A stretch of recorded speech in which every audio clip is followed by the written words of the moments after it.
So, human beings spend roughly 50% of their waking hours mentally absent from, what their bodies are actually doing. 50%. It's a staggering number when you really think about it. Right. And according to neuroscientists, that mental absence is basically one of the primary drivers of our unhappiness. So, welcome to the deep dive. Today, we're exploring this really radical shift in how we experience the daily grind. Yeah, and we aren't talking about, like, quitting your job to become a beekeeper or something. No, definitely not. Or, life hacking your calendar to squeeze out 10% more efficiency. We are talking about fundamentally rewiring how your mind perceives obligation itself. I mean, think about it. You're sitting at a desk, your fingers are tapping out this steady, rhythmic beat on a keyboard. You're highly functional. Exactly, you're efficient. But your mind is miles away, right? It's drifting to weekend plans or just hovering in this sort of neutral, static hum. It's not idleness, it's automation. Your mind has completely checked out while your body just does the grinding. Yeah, the lights are on, but nobody's home. Right. So I want you, listening right now, to consider where your mind actually is at this exact moment. Because this conversation is going to challenge your fundamental assumptions about duty and desire and, well, joy. Because in our modern landscape, we really rarely talk about work as a domain of meaning. Right. We frame it almost entirely as this transactional evil, like a constraint. Something to get through. Exactly. Yeah. We talk about getting through the day so we can finally, clock out and begin our real life. But from the perspective of Gestalt psychology, that division, that hard line we draw between duty and desire, is not an objective reality. It's just a habit. Yes, it is simply a perceptual habit. And it's a habit that is quietly draining our vitality. Yeah. Because we don't just passively receive the world, right? We actively structure it. Okay, let's unpack this. Because to understand why that automated state feels so profoundly draining, we really have to look at the mechanics of how the brain organizes reality, right? Right, so the foundational concept here in Gestalt psychology is this idea of figure and ground. We don't perceive reality as this collection of isolated random elements. We actively organize sensory input into coherent patterns. Like separating the signal from the noise? Exactly. We pull certain things into the foreground that becomes the figure or the signal, and everything else is pushed to the background, becoming the ground or the noise. So for most of us, work is the ground. It is. It's the muted gray canvas against which the really vivid figures of our real lives emerge, right? Our weekends, our passions, our relationships, we force our labor into the backdrop. But wait, that sounds like a necessary survival mechanism. You focus on the fun stuff, the meaningful stuff, and you just blur out the repetitive, boring tasks. That seems logical, yeah. But the issue is what actually happens neurologically to that blurred out background, isn't it? Precisely. Because when we make work the ground, it doesn't actually disappear from our cognitive load. It exerts this massive influence precisely because it goes unnoticed. Yeah, unresolved ground stuff that is unattended to creates active psychological tension. Your brain's threat detection systems are still constantly monitoring that background. It's like this constant low-level pressure on the psyche. So it just lingers there, draining your battery. It lingers. Yeah. And so many people today feel exhausted, and they assume it's because they're doing too much. But the exhaustion isn't coming from the intensity of the effort. It's coming from the invisibility of the effort. Oh, that is fascinating. So we're exhausted because we are never truly present. Right. Which means the brain is trapped in this state of perpetually managing unresolved background noise. Like the commuter who drives 30 miles to the office and pulls into the parking lot with zero memory of the actual journey. Yes, exactly. Or, a barista making hundreds of lattes, hands moving with perfect precision, but their thoughts are literally orbiting Jupiter. But let me push back a little here. Isn't that perceptual economy what allows us to save our brain power? How do you mean? Like, our brains automate the boring stuff to conserve metabolic energy for, say, complex problem solving. Why would anyone want to spend their limited cognitive battery being hyper-present for data entry? Because trading immediacy for efficiency comes at a massive existential cost. A cost that completely outweighs those metabolic savings. It slowly erodes your sense of agency. Agency, right. Yeah, the philosopher Martin Heidegger actually warned about this. He used the concept of verfallen, which translates roughly to falling. Crawling into the everyday. Yes. Losing yourself in the anonymous current of routine and societal expectations. When you automate your days, you aren't choosing your actions anymore.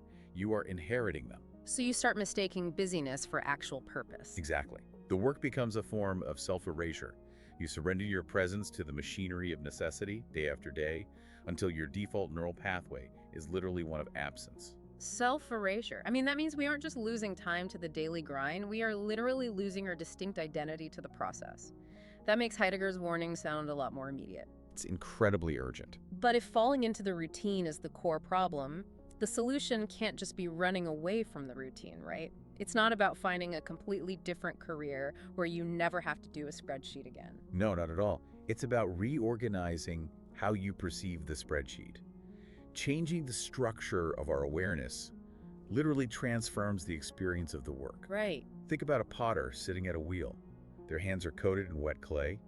They feel the moisture, the really subtle pressure against their palms, the rotation of the wheel. Their focus is absolute. Right, there's zero separation between their action and their awareness. Exactly. The background, maybe they have a looming deadline, maybe they're just tired, it recedes. It doesn't vanish, but it no longer dominates the field.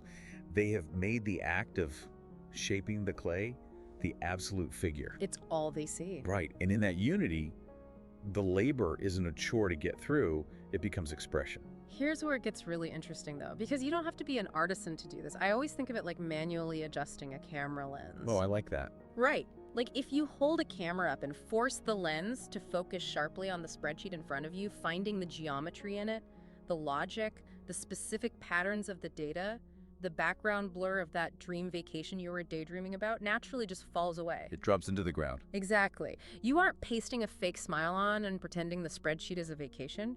You are just finding the texture and logic in what is right in front of you. Because perception is highly plastic. We are the active organizers of our reality. I usually offer a challenge to people here, just a 10-minute experiment. Oh yeah, the 10-minute challenge. Right. For just 10 minutes today, allow a totally mundane task to be your absolute unwavering focus. Practice a deliberate figure ground reversal. The goal is not to finish the task faster. It's to inhabit it completely. See it not as an obstacle in the way of your life, but as the very material of your life in that exact moment. And shifting your focus like that isn't just some neat psychological trick to make the afternoon go by faster. It physically changes your neurology, doesn't it? It really does. Because we know the default mode network in the brain, which is what activates when our minds wander, is highly correlated with rumination and depressive states. Exactly. And conversely, we're all pretty familiar with Mihaly's concept of flow. Right, flow states. We tend to associate those with like extreme sports or playing jazz. But Gestalt psychology argues you can trigger that exact neurological state doing mundane tasks, simply by reversing your figure ground perception. Flow doesn't require jumping out of an airplane. Right. It only requires that the current activity becomes the clear, vivid figure in your awareness. When you achieve that, you quiet the default mode network. You drop the rumination and anxiety that comes with mind wandering. And humans consistently report those states of total absorption as the most joyful, fulfilling experiences of their lives. But why does that fragmentation, that mind wandering while we work, feel so bad on a biological level? Well, there's a biological imperative to put the pieces together. It's governed by what Gestalt theory calls the law of pregnance. Right. The human mind has this intrinsic biological drive toward stable, coherent, whole organization. We are deeply uncomfortable with fragmentation because a fragmented perceptual field is unpredictable. And unpredictability equals danger to the brain. Exactly. When work feels meaningless, it's usually because it feels like a disconnected fragment. But we can expand the field to restore that coherence. Like the example with the nurse giving the IV. Yes, take a nurse preparing an IV drip. If the nurse only focuses on the mechanics, checking the dosage, inserting the needle, tapping the tube, it's fragmented robotic work. Just a series of chores. But if they expand their perceptual field to include the patient's trembling hand, the rhythm of their breath, the context of healing, the task entirely transforms. It's no longer mechanical. It becomes a whole, coherent act of care. And as you change how you perceive it, your body physically responds differently. The brain literally stops interpreting the environment as a chaotic threat. Right. That mechanism is known as isomorphism. There's a direct structural correspondence between our conscious experience and our brain processes. So our neural state mirrors our psychological state. Precisely. When your perception is fragmented, when you view your day as just this chaotic list of disjointed chores, your nervous system mirrors that chaos. The brain engages predictive processing, assumes you're in an unstable environment, and spikes your stress hormones. Your cognitive load just maxes out. But when you perceive your work as a coherent whole, woven into a larger fabric of care or precision, your internal state aligns with that order. The tension resolves, your parasympathetic nervous system activity increases, and your physical energy flows much more freely. So insight isn't a lightning bolt striking you from the heavens, it's really just a restructuring. Purely a restructuring, yeah. It's taking the exact same puzzle pieces and suddenly seeing the picture they form. We're all familiar with the classic duck-rabbit optical illusion. Oh yeah, one second you see a drawing of a duck, the next second your brain shifts and you see a rabbit. Exactly. The ink on the page didn't change. Nothing external changed at all. Only your perception shifted, and the meaning completely transformed. Suddenly, sending an update email isn't a chore. It's a bridge between minds. Wow. Debugging a line of code isn't a frustration. It's a conversation with the future users of that software. I love that. But that addresses the individual task. The modern workplace is basically this giant engine of incompletion. How do we deal with the reality of an endless, perpetually unfinished to-do list? That is the big question. Because if the brain wants closure, if it craves pregnance, but the emails literally never stop, that unresolved ground we talked about earlier seems permanently built into modern life. It does. And this points to a cognitive phenomenon called the Zeigarnik effect. The mind remembers uncompleted tasks much better than completed ones. They just nag at us. Exactly. They remain active in our psychological field, taxing our working memory and keeping the amygdala on high alert because the loop isn't closed. They create that very low-level anxiety that drains us. But Gestalt theory offers a major paradigm shift for handling this. Completion does not mean finishing. Wait, what? Completion means integration. Okay, that sounds like a semantic loophole. How does integration act as a substitute for actually finishing the work? A task finds closure in your brain, not when you cross it off a list, but when it finds its rightful, understood place in your field of experience. Oh, I see. You can rush through a massive report, technically finish it, and still feel anxious and unresolved because you weren't present for it. It lacks integration, so your brain still treats it as a loose end. That makes so much sense. Conversely, you can leave a massive project entirely unfinished at 5 o'clock.